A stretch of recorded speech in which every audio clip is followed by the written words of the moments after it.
हाले हरियाणा में आप सभी का एक बार फिर से स्वागत है। मैं हूं आपके साथ पीयूष गुंबर।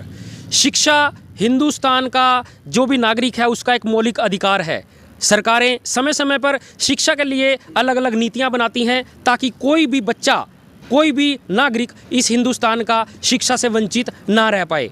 इसी तरह का एक नया कानून पिछले कुछ सालों में इंट्रोड्यूस किया गया 134A, जिसके तहत सरकार ने, हरियाणा सरकार की हम बात करें, ये कहा कि 10% जो सीटें हैं प्राइवेट स्कूलों में, उसमें जो बीपीएल से जो कैटेगरी के जो लोग हैं उनके बच्चे पढ़ेंगे। यानी कि जो आर्थिक रूप से जो निचले तबके के लोग हम कह सकते हैं, वो अपने बच्चों को उन स्कूलों में पढ़ा पाएंगे।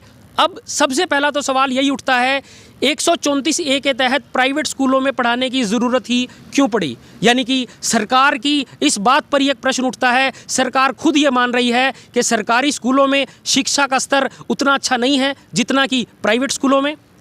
क्या है आपकी राय? कमेंट बॉक्स में ज़रूर लिखिएगा। लेकिन अब नया मुद्दा क्या खड़ा हुआ है?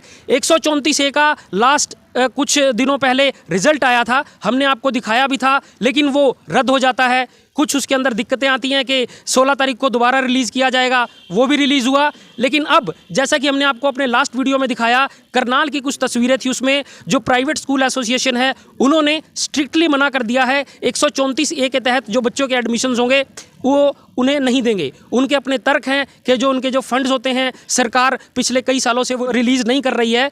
लेकिन सेम इसी तरह का एक जो मुद्दा है घरोंडा में भी देखने को मिला है। घरोंडा का आप ये देख सकते हैं, office of block resource coordinator जो BEO ऑफिस है, उस के बाहर हम इस समय मौजूद हैं। कुछ पेरेंट्स हमारे साथ हैं, उनका क्या कहना है, किस तरह की दिक्कत उन्हें यहाँ पर आ रही है, हम उनसे जानते हैं। आपका नाम क्या है जी?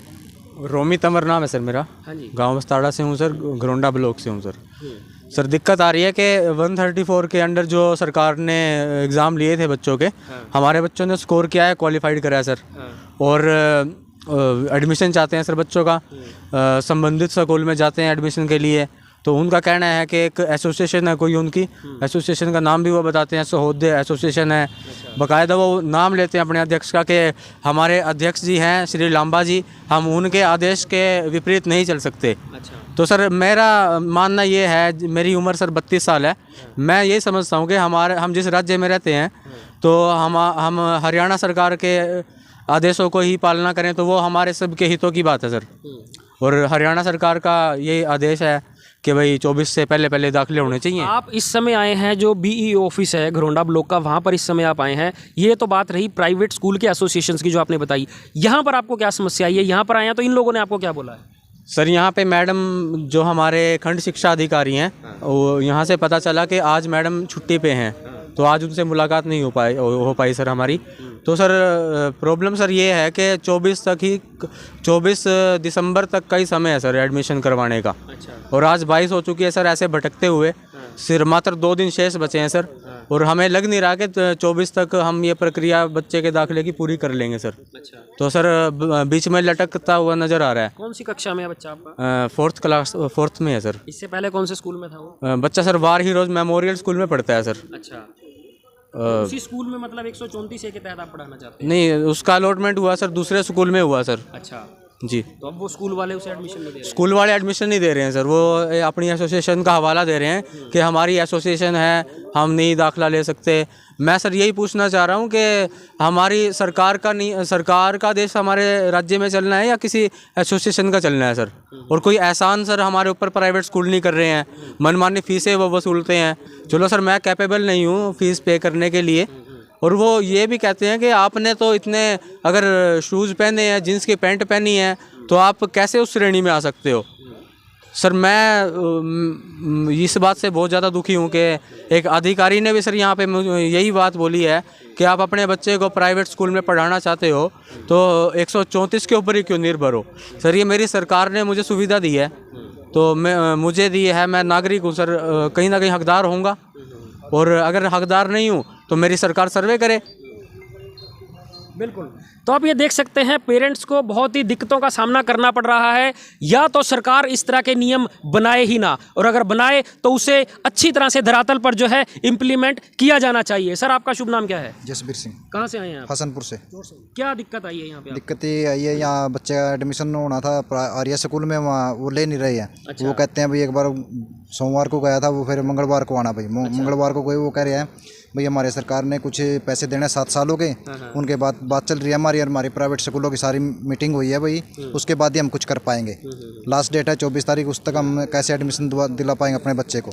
वो बता नहीं रहना बी ऑफिस में, तो वो कहते हैं वहाँ जा के दरखास्त दे, कोई हमें दिक्कत नहीं है। ये कहते हैं भाई वहाँ स्कूल में ही जाओ। तो ये देखिए, पेरेंट्स दुखी हैं। इस खबर को अधिक से अधिक शेयर जरूर कीजिएगा। अगर आप भी इसी तरह की किसी समस्या से जूझ रहे हैं तो कमेंट जरूर कीजिएगा। यहाँ पर एक सवाल और बड़ा उठता है। सेशन जो शुरू होता है वो अप्रैल से शुरू होता है, मार्च में सेशन खत्म होता है, ये अभी दिसंबर चल रहा है। पता नहीं कौन है सलाहकार इस सरकार का। दिसंबर में ये 134A के जो है एग्ज़ाम्स हुए, अब उसकी एडमिशन की प्रक्रिया शुरू की जा रही है। जो बच्चा दिसंबर में एडमिशन लेगा किसी भी स्कूल में, वो ना आगे का ना पीछे का, समझ से परे है। इस तरह की कई चीजें जो है सरकार करती है, जिस पर सवाल उठते हैं। आपका शुभ नाम जी? सर गुलाब। थोड़ा जोर से बोलिए। गुलाब सर, गांव कोटेल। क्या कहना चाहेंगे? क्या सर मेरे क्या इसमें मेरे बच्चे का नंबर वारी रोज मोबाइल स्कूल में पढ़ा है। ठीक है। तो वहाँ पर गए हम, तो जो वहाँ के इंचार्ज है वो बोल रहे हैं भाई मंगलवार को आना, डॉक्यूमेंट जमा करवा देना। मंगलवार को वहाँ पर जाते हैं तो वो जवाब दे देते हैं हमारे लांबा साहब से जाके मिलो, तो वहाँ से लिखवा के लाओ। लांबा साहब कौन है? कहाँ पे बैठते हैं? कौन है ये करनाल है, ये इंचार्ज है जो प्राइवेट स्कूल इंचार्ज होते हैं। अच्छा। तो उनके बारे में बोले लिखवा के लेके आओ। अच्छा। हमें ये बोला गया जी। अच्छा अच्छा। उसके बाद हम यहाँ बी ऑफिस में आए मैडम के पास। मैडम कल मेरे को मिली थी, उन्हें एक एप्लीकेशन लिखवाई हमसे, वो हमने दे दी थी। उसके बाद हम चले गए थे, बोल रहे कल आना और कल आपको जवाब मिल जाएगा। अच्छा। और आने के बाद यहाँ पर कोई हमें जवाब नहीं दे रहा, कोई भी। अच्छा। कोई रास्ता नहीं, सरकारी अधिकारी नहीं है? कोई नहीं, कोई जवाब नहीं दे रहा बिल्कुल भी जी। अच्छा। तो आप ये देख सकते हैं, क्योंकि ब्लॉक स्तर का ये जो एजुकेशन का जो डिपार्टमेंट है, ऑफिस है, यहाँ पर ये लोग आए हैं, लेकिन यहाँ पर भी समस्या ये आ रही है कि जो इस ब्लॉक स्तर पर जो भी अधिकारी यहाँ पर अवेलेबल होना चाहिए इनकी समस्या सुनने के लिए, वो यहाँ पर मौजूद ही नहीं है। कुछ ही दिन, 1-2 दिन सिर्फ शेष बचे हैं। जो एक डेडलाइन दी गई है एडमिशन्स को लेकर, प्राइवेट स्कूल वालों से हमारी बात हुई, उनका तर्क एक तो यही है सीधा सीधा कि पिछले कई वर्षों की जो बकाया राशि है वो सरकार द्वारा जो है उनके खाते में नहीं डाली जा रही, क्योंकि 134A के तहत जो बच्चे प्राइवेट स्कूल्स में पढ़ते हैं उनकी फ़ीस का कहीं ना कहीं जो जिम्मा है वो सरकार ने अपने कंधों पर उठा रखा है।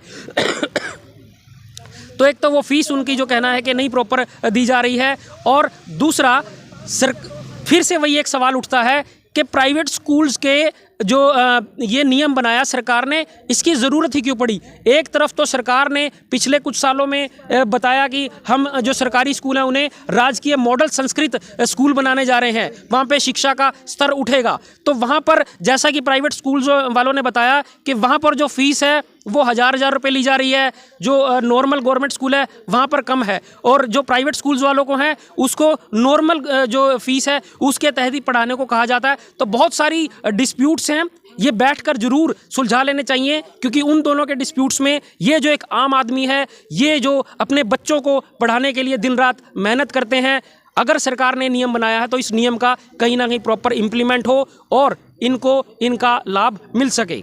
आप देख रहे हैं हाले हरियाणा, मैं हूं आपके साथ पीयूष गुंबर। जो कोई भी पहली बार हमारे इस फेसबुक पेज पर जुड़ा है या यूट्यूब चैनल पर इस खबर को देख रहा है, हमारे फेसबुक पेज को लाइक करे, फॉलो करे, यूट्यूब चैनल को भी सब्सक्राइब करे, ताकि आगे आने वाली जितनी भी खबरें हैं आप तक आपके फ़ोन के माध्यम से सीधा पहुंचती रहें। धन्यवाद।